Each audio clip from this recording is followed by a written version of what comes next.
Daan, binabaybay, pagmamahal, umahalalay, kabiguan man, o tagumpay. Hawak ko ang aking kamay, naniniwala pa rin ako sa simula ng Pasko na magkakaisa tayo sa awiting ito. Isang pamilya tayo, pinagpapala, lalo na sa Pasko.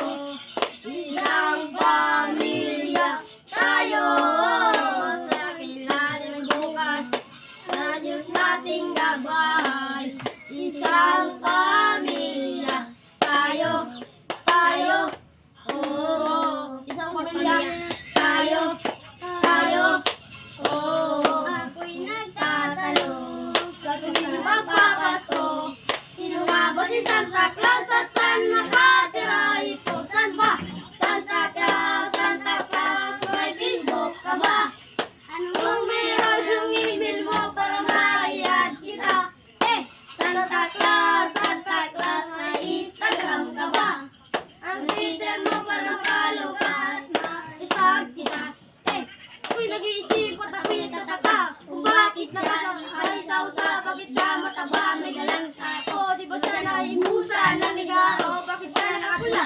Wala ba siyang damit? Mahawang malabas, bakit di siya marait? Sino nga sa Santa Claus? Pangarap ko, naging katao. Ano ba ang number niya? Para matawag ko. Santa Claus, may Facebook ka ba? Kung meron ng email mo para ma-add kita. Santa Claus, may Instagram ka ba? Anong Twitter mo para ma-follow ka at ma-hashtag kita? Sino si Santa Claus at ako'y nagtataka kung may anak ba siya o merong asawa? Marunong ba siya gumamit ng tablet? May cellphone ba siya na ginagamit? Pasko na naman, dapat magbigayan, tayo ay magyakapan at magmahalan. Sabi ni Santa, huwag ka po sinungaling, maging mabait kagaya ni Bose.